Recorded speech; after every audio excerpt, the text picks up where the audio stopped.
예수께서 38년 된 병자를 고치신 것은 벳헤스다, 우리 성경으로는 베데스다라고 하는 연못이었다 그랬죠. 그 연못, 그곳은 벳헤스다, 은혜의 집, 자비의 집이라는 뜻이죠. 거기에서는 하루에 한 번씩, 어쩌다 한 번씩 천사가 내려와서 그물을 요동할 때 가장 먼저 들어가는 사람이 고침을 받게 되는데, 그러니까 사람들이 고침을 받고 나서 그곳이 은혜가 있는 곳이다, 하나님의 자비가 있는 곳이다, 그래서 벳헤스다라고 이름을 붙였죠. 진짜 은혜와 자비가 있습니다만, 어제 말씀드린 것처럼 그런 은혜와 자비가 있을 때마다 공평하게 다 이루어지는 은혜, 그런 자비가 아니라 한 사람에게만 이루어지는 은혜, 그런 자비이기 때문에 한 사람에게는 은혜요, 나머지에게는 절망이라고 하는 거죠. 그때 예수께서 그 사람을 고쳐주셨습니다. 예수님은 그 사람에게 내가 낫고자 하느냐 물어보죠. 낫고자 하는 마음이 있죠.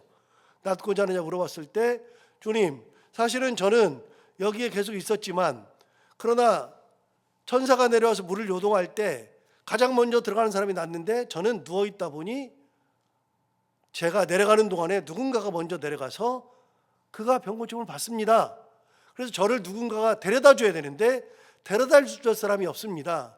이 사람은 자기의 인생을 자기가 사는 게 아니라 누군가가 자기를 데려다 줘야만 하는 인생, 누군가가 내게 은혜를 베풀어야만 내가 진정한 은혜를 맛보는 그런 삶을 살았을 때 예수님께서 그걸 아시는 거예요. 그 마음을 아시는 거죠.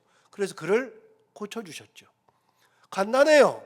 천사가 내려와서 물을 요동할 필요가 없어요. 예수님은 내 자리를 들고 걸어가라. 그러니까 예수님의 은혜는 말씀의 은혜예요. 선포하시는 은혜. 들고 걸어가라. 그랬을 때 그 사람이 들고 걸어갔어요. 그게 다예요. 그래서 예수님의 은혜가 있으면서 그곳이 진정한 은혜의 연못으로 바뀌는 거죠. 자, 이 날이 어떤 날이냐? 이 날이 안식일이었다. 문제는 그날이 안식일이었다는 겁니다. 여러분, 병을 고쳤는데 안식일이에요. 자, 안식일이니까 10절을 보시면 이렇게 말했어요. 유대인들이 병 나은 사람에게 이르되 안식일인데 내가 자리를 들고 가는 것이 옳지 아니하니라. 여러분, 안식일인데 이 병 나은 사람한테 뭐라 하냐면, 야, 너 안식일인데 왜 들고 일어나 걸어가? 이렇게 말한 거예요. 진짜 말이 안 되죠. 이 사람은 38년 된 병자예요. 낫기를 소원했는데 그날이 안식일이건 뭐가 무슨 상관이 있어요. 근데 안식일인데 이 사람한테 탓한 거예요. 너 왜 안식일인데 왜 일어나서 들고 걸어가? 너 일했잖아. 이렇게 말한 거예요. 안식일의 참 의미를 이 유대인들은 거부하는 거예요. 어떤 걸 거부하느냐? 하나님께서 안식일을 주신 참 이유는 그날의 진정한 쉼을 통해서 하나님을 만나는 시간, 그걸 준 것이지, 이 사람이 38년 된 병자가 들고 일어나 걸어가는 것은 진정한 쉼이에요. 그게 하나님을 진정으로 만나는 거예요. 그런데 안식일인데 왜 일어나서 걸어가? 왜 자리를 들고 걸어가? 이렇게 책을 잡았어요. 여러분, 이 날이 어떤 날이냐? 이 사람에게는 은혜의 날이에요. 한 번도 38년 동안 경험해보지 못했던 은혜의 날이에요. 그런 은혜의 순간, 그런 순간에 이 사람에게 그렇게 얘기해요. 그래서 예수님이 이 본문은 아닌데 다른 본문에서 얘기한 적이 있어요. 안식일에 병을 고치거나 안식일에 밀밭 사이로 가다가 밀을 까불러서 먹었거나, 유대인들이 자꾸만 그런 얘기를 했을 때 예수님께서 그걸 가지고서 뭐라고 하신 적이 있어요. 뭐라고 말씀하셨냐면 이렇게 말했어요. 야, 안식일인데 너희의 양이나 소가 구덩이에 빠졌으면 너희가 건지는데 그건 일이 아닌데, 양이나 소를 건져내서 살리는 것은 일이 아닌데, 이런 병자를 고치고 이런 사람을 살리는 것은 왜 일이라 그러니? 그런데 여러분, 그 모든 거는 누가 만들었느냐? 하나님 만든 게 아니에요. 하나님은 기본을 주셨어요. 안식일을 기억하여 거룩하게 지키라. 즉, 이날은 진정한 쉼을 얻고 하나님을 만나는 시간. 그런데 인간이 그걸 가지고서 더 열심히 하려다 보니 안식일에 해야 될 거, 하지 말아야 될 걸 인간이 만드는 거예요. 자꾸만 만들어가지고 이렇게 하면 안 돼, 이렇게 해야 돼 라고 하는 것을 만들다 보니까 그런 것들이 막 쌓이고 쌓였어요. 수백 년 가다 보니까 쌓였어요. 그래가지고 자기들의 전통이 생긴 거예요. 그 전통 가지고 얘기하는 거예요. 하나님의 말씀으로 그런 게 아니고. 그래서 예수님이 한 걸음 더 나갔어요. 안식일 논쟁하다가 한 걸음 더 나갔어요. 우리 마태복음 하다가 얘기했어요. 여러분, 예수님이 한 걸음 더 나가신 건 뭐냐? 야, 너희들은 고르반이라고 하지 않냐? 고르반이 뭐예요? 하나님께 드림이 되었다. 하나님이 드림이 되었다 그랬는데 그게 뭐예요? 내가 이거는 부모님이 필요해요. 부모님한테 드려야 돼. 그리고 부모님한테 드려야 되고 부모님을 공경해야 되는데 내 부모를 공경하라 해서 부모를 공경해야 되는 건데 갑자기 부모를 주기 싫으니까 뭐라 그러냐? 고르반, 그래놓고 하나님께 드렸다 이렇게 해서 변형시키는 거예요. 부모님을 공경하지 않고 하나님께 드린다고 그렇게 바꿔놨어요. 그런데 이 고르반이라는 제도는 하나님이 말씀하신 제도가 아니에요. 마태복음에 나오는 고르반, 하나님께 드렸다, 이거는 하나님이 너희들 뭘 하든 그거보다 우선은 나한테 드리는 게 먼저야. 고르반 준 게 아니고 고르반은 인간이 만든 제도예요. 그래서 예수님이 뭐라고 그랬어요? 너희의 전통으로 하나님의 율법을 범하는도다. 우리가 잘못하면요, 내가 만든 율법으로 하나님의 율법을 범하는 수가 있어요. 이 사람들이 지금 그러고 있잖아요. 너 안식일인데 왜 차를 들고 걸어가? 진정한 은혜의 순간에 진정한 은혜가 아니라 잘못된 율법으로 그를 억제하는 거. 참 안식을 누리라 그랬는데 그 안식이 아니라 오히려 그 시간에 그 사람을 가장 힘들게 만드는 그런 이야기. 유대인들이 그렇게 했단 말이죠. 말도 안 되는 얘기죠. 자, 11절 볼까요? 대답하되 나를 낫게 한 그가 차를 들고 걸어가라 하더라. 이 사람은요, 율법을 전혀 생각하지 않아요. 38년 된 동안에 얼마나 율법을 지켰겠어요. 율법이 얼마나 중요하겠어요. 이 사람에게는 오히려 오직 낫는 것뿐인데, 그런데 그날 예수님이 자리를 들고 걸어가라 그래서 나는 걸어간 것뿐인데 왜 그렇습니까? 라고 말하는 거죠. 자, 그때 12절 그들이 묻되 너희에게 자리를 들고 걸어가라 한 사람이 누구냐? 그래서 이제는 화살을 누구한테 하느냐? 낫게 한 사람을 찾는 거예요. 나 걸어가면서 걸어갔습니다 그랬더니 너에게 자리를 들고 걸어간 사람이 누구냐? 물어보죠.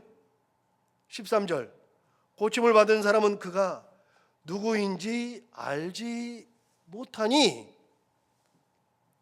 이는 거기 사람이 많음으로 예수께서 이미 피하셨음이라. 이 38년 된 병자는요, 예수님이 고쳐주셨는데 고쳐준 사람이 누군지도 몰라요. 누군지 모른대요. 얼굴 보면 알겠는데 그분이 누군지 소문 들어본 적도 없어요. 그분의 이름 몰라요. 뒤집으면요, 그는 예수를 알지도 못했는데 예수님도 네가 나를 알아야 내가 고쳐. 네가 나를 알아야지. 내 은혜를 알아야지. 내가 하나님의 아들인 걸 알아야지. 그게 아니에요. 예수님도 그 사람이 나를 알아주니까 고친 게 아니고, 이 사람도 예수님을 알고서 고침받은 게 아니고, 다 몰라요. 그저 은혜를 입은 거예요. 그죠? 여기에서 중요한 걸 우리는 배울 수 있어요. 뭘 배우느냐? 하나님의 은혜는요, 하나님의 은혜는 하나님께서 주고자 하는 자에게 얼마든지 주시는 거예요.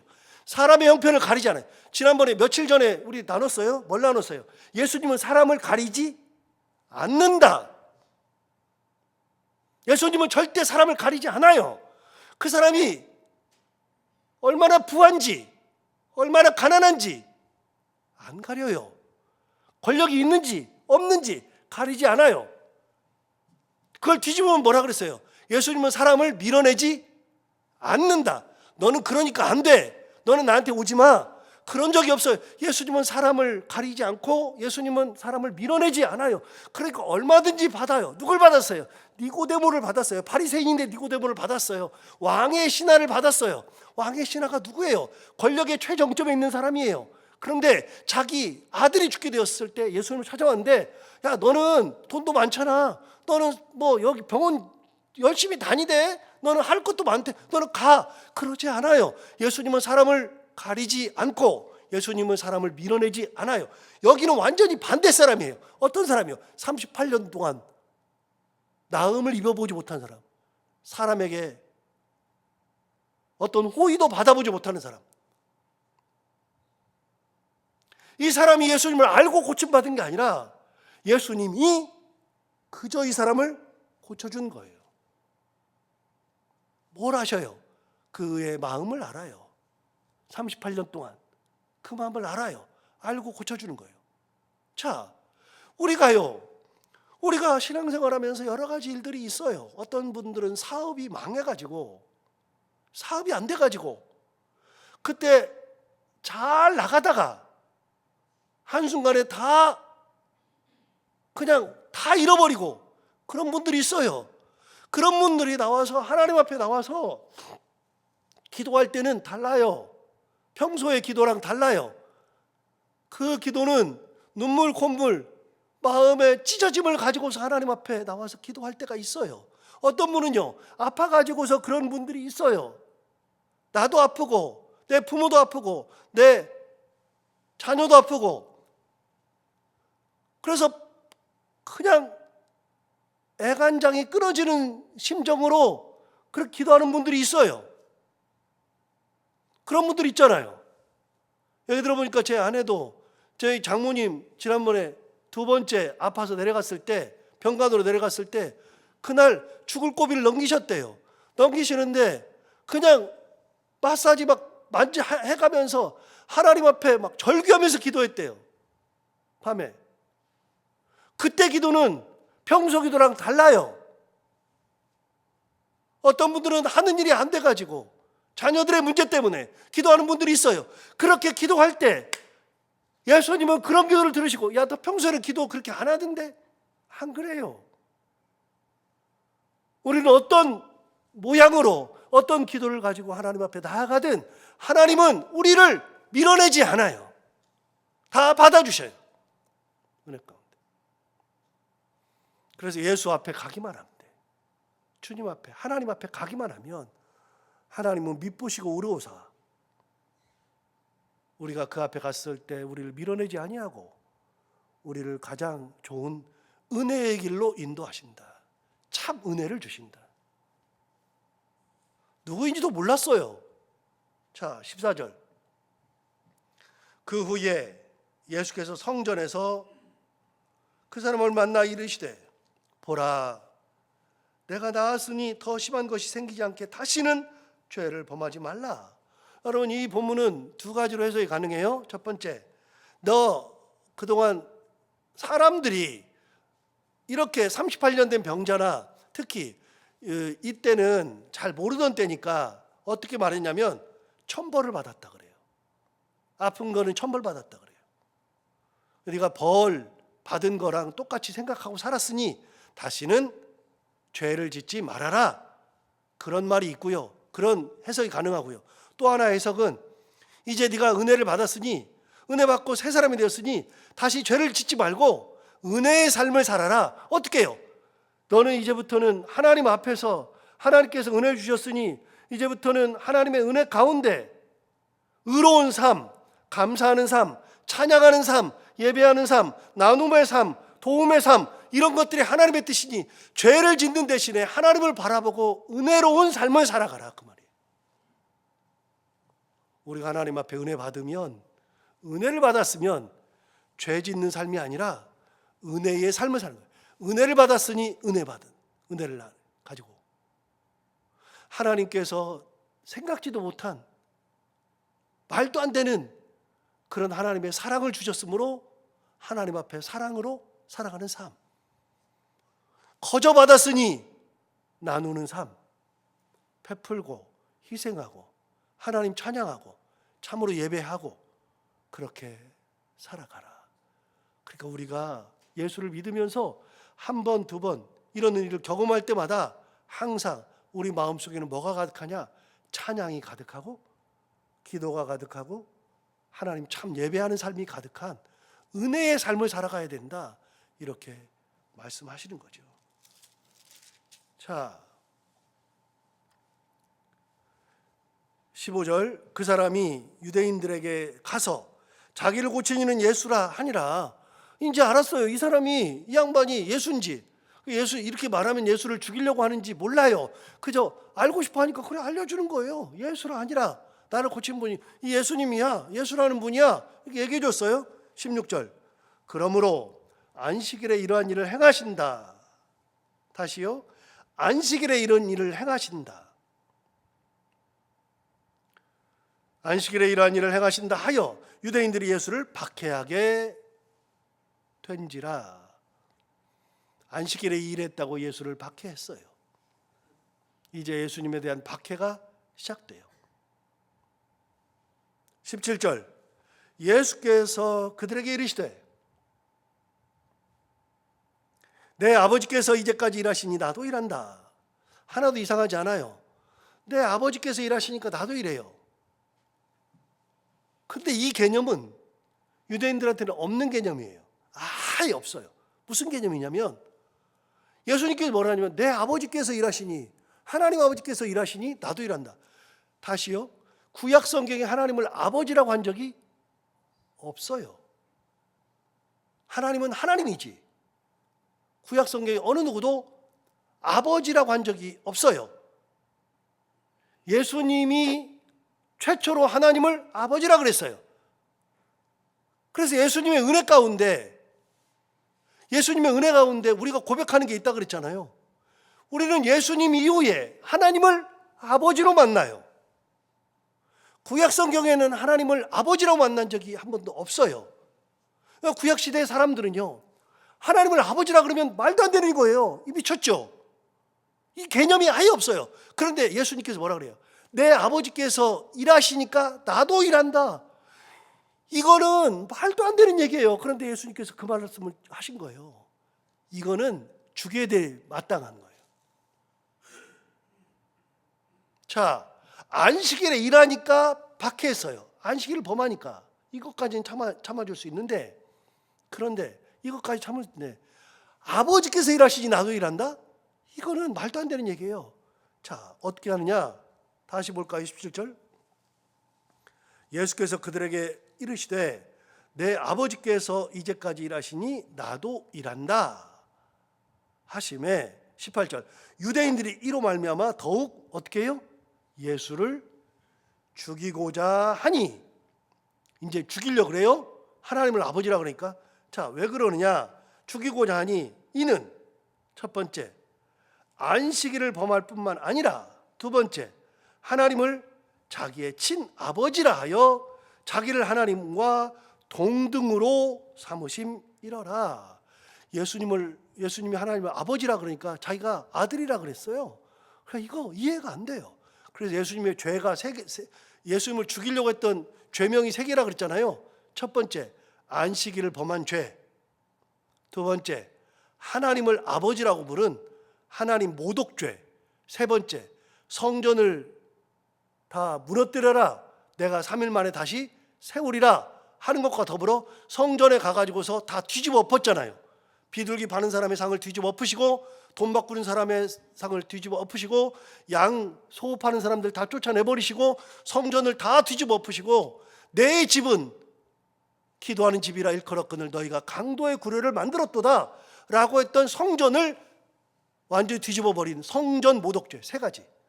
안식일 모독죄, 하나님 모독죄, 성전 모독죄, 이 세 가지 때문에 예수를 죽이려고 한 거예요. 오늘 두 가지가 나오잖아요. 안식일을 범할 뿐만 아니라 하나님을 자기 아버지라고 해서 하나님을 모독한 거다. 진짜 지금은 우리가 아니까 이렇게 얘기해요. 저도 그 시대에 살았으면 예수님 죽이려고 했을 것 같아요. 저도 열심히 특심인 때가 많아가지고 예수님을 죽이려고 했을 것 같아요. 그런데 지금 알고 보니 유대인들이 정말 나빴죠. 안식일이라고 뭐. 중요한 건 그거예요. 여러분, 안식일이 아무리 중요해도 안식일에 참 의미, 참 쉼이 있고 하나님을 만나는, 하나님과 교제하는 예배가 살아있는 그날, 그 개념을 잊어버리면 안 돼요. 우리가 만든 전통이나 우리가 만든 걸 가지고 그냥 사람을 얽매거나 사람을 자꾸만 이상한 데로 몰아가면 안 돼요. 예수님은 어떤 순간이 되어도 안식일에 참 의미를 세우셨고 사람을 밀어내지 않고 그를 받아주시고 그를 고치셨다. 가장 천한 사람. 오늘 이 말씀 다시 한번 생각해 보면서 우리가 하나님 앞에 나아가서 내 처지와 상관없이 내 형편, 내가 가지고 있는 마음 상관없이 주께서 나의 아픔을 아시고 나에게 가장 귀한 은혜를 베푸시는 참 은혜, 베데스다의 은혜 가운데 살아가는 것을 항상 생각하며 주님 앞에 감사하며 찬양하며 살아가는 우리 모두가 다 되기를 바랍니다. 기도하겠습니다.